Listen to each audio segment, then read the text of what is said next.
टूटनखामेन, pyramid और mummy, इन तीन शब्दों को सुनने के बाद आपको भी लगता होगा कि आप मिस्र के बारे में सब कुछ जानते हैं। आपने उनकी सोने की कब्रों को देखा है, आपने उनके शाप की कहानियां सुनी है और आपने पिरामिड के रहस्यों पे बनी फिल्में भी देखी है। लेकिन क्या होगा अगर मैं आपसे कहूँ कि जो कुछ भी आप जानते हैं वो महज 5% है। असल कहानी तो उस 95% सत्यों में छुपी है जिन्हें इतिहास की किताबों ने पन्नों के बीच कहीं दफना दिया। क्या आप जानते हैं कि तुतनखामेन का नाम मिस्र के आधिकारिक राजाओं की सूची से मिटा दिया गया था?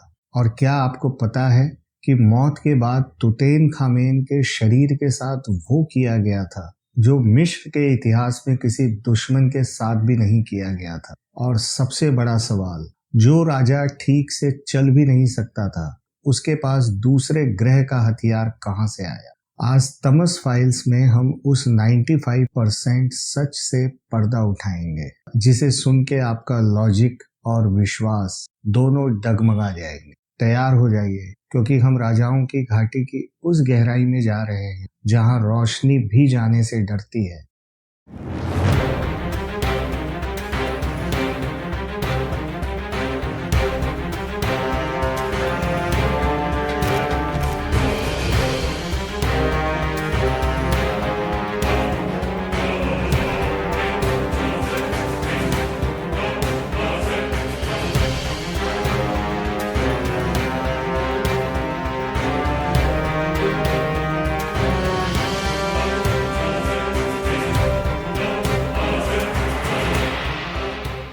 सबसे पहले हम वो बात करते हैं जो 95% लोग नहीं जानते। तुतनखामेन एक ऐसा राजा था जिसे मिस्र के लोग भूल जाना चाहते थे। जब मिस्र के प्राचीन मंदिरों एबाइडोस की दीवारों पे राजाओं का नाम लिखा गया तो वहां से तुतनखामेन का नाम गायब था। Okay, this is the king's list. So it's a list of all of the dynasties from the beginning, from the first until the end, except the 18th dynasty is missing. क्यों? तुतनखामेन के पिता एखनेतन ने देवताओं को मानने से इनकार कर दिया था, और जब तुतनखामेन मरा तो बाद के राजाओं ने उसके पूरे वंश को खत्म करने की कोशिश की थी। उसकी कब्र को पत्थरों से ऐसे छुपाया गया था जैसे कोई उसका अस्तित्व ही ना हो, और यही कारण था कि 3000 सालों तक तुतनखामेन की कब्र लुटेरों से बची रही।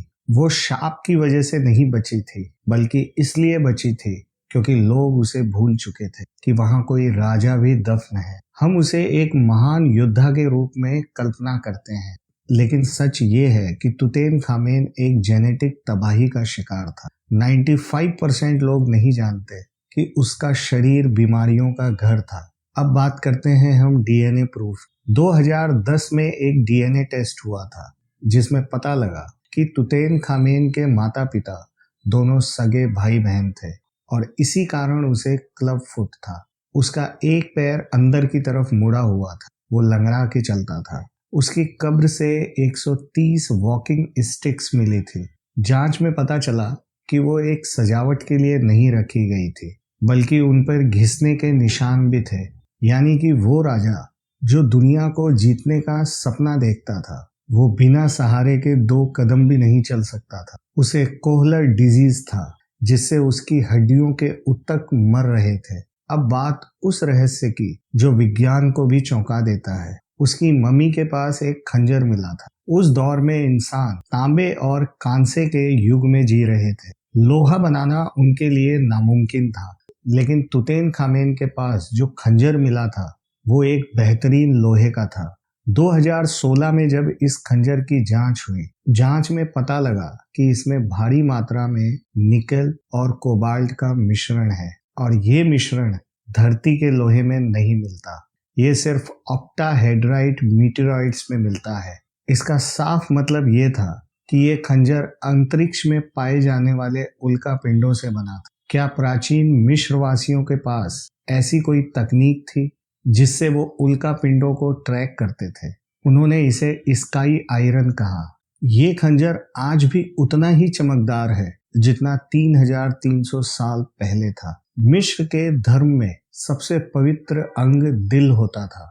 मरने के बाद दिल का होना स्वर्ग जाने के लिए अनिवार्य था, लेकिन तुतैनखामेन की मम्मी के साथ जो हुआ वो रूह कंपा देने वाला है। दुनिया की हर मम्मी में दिल मिला, लेकिन तुतैनखामेन का दिल गायब था। उसकी जगह पे पत्थर रखा हुआ था। इतिहासकारों का मानना है कि उसके दुश्मनों की ये आखिरी चाल थी। उन्होंने उसका दिल निकाल लिया था ताकि वो अपनी आफ्टर लाइफ में भी चैन से ना रह सके। उसे सिर्फ शारीरिक रूप से ही नहीं मारा गया था, बल्कि आध्यात्मिक रूप से भी मार दिया गया था। इतना ही नहीं, 2013 की एक रिसर्च बताती है कि तुतैनखामेन को मम्मी बनाने के बाद ताबूत में बंद करते ही उसके शरीर में एक केमिकल रिएक्शन हुआ था और वो अंदर ही 200 डिग्री सेल्सियस पर जल गया था। वो अपनी ही कब्र में जल के काला पड़ चुका था। क्या ये कोई गलती थी या उसे मिटाने की आखिरी साजिश?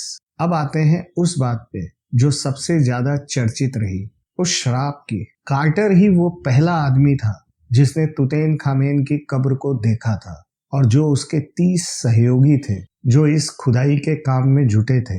कार्टर के मकबरा खोलने के बाद उन 30 लोगों की मौत हो गई। लोग इसे काला जादू कहते हैं, लेकिन तमस फाइल्स इसके पीछे की असली वजह आपको बताएगा। प्राचीन मिस्र के पुजारी जानते थे कि भविष्य में ये सारी कब्रें लूटी जाएंगी, इसीलिए उन्होंने दीवारों पे ऐसे पेंट किए और ऐसे केमिकल्स का इस्तेमाल किया जो एस्परगिलस फ्लेवर्स नामक एक फंगस था। ये फंगस हजारों सालों तक सोए रह सकते थे।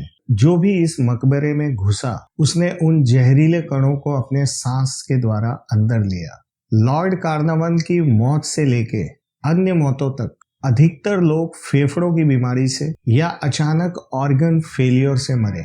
ये जादू नहीं, बल्कि 3000 साल पुराना एक बायोलॉजिकल वेपन था जो आज भी एक्टिव है। तुतैनखामेन वो राजा जिसे अपनों ने ही श्राप दिया, जिसका दिल छीन लिया, जिसका शरीर कब्र में ही जला दिया गया, जिसका नाम इतिहास से मिटाने की कोशिश की गई। लेकिन कुदरत का इंसाफ देखिए, आज वो दुनिया का सबसे मशहूर फराओ है। पिरामिड और मम्मी की कहानियों के पीछे ये सच हमें बताता है कि इतिहास वो नहीं जो हमें पढ़ाया जाता है, बल्कि वो है जो रेत के नीचे दबा रह गया। क्या आपको भी लगता है कि ये महज इत्तेफाक था, या फिर तुतैनखामेन आज भी हमसे कुछ कहना चाहता है? दोस्तों, कमेंट्स में अपनी राय जरूर दीजिएगा। अगर आपको ये फैक्ट्स पसंद आए हो तो प्लीज तमस फाइल्स को सब्सक्राइब करना ना भूलिएगा और इस वीडियो को ज्यादा से ज्यादा शेयर कीजिएगा, क्योंकि कुछ सच अभी भी अंधेरे में है। दोस्तों, चैनल को सब्सक्राइब जरूर कीजिएगा। तमस फाइल्स, जहां लॉजिक खत्म हो जाता है। मिलते हैं एक नई कहानी के साथ। तब तक के लिए अपना बहुत ध्यान रखिए। नमस्कार।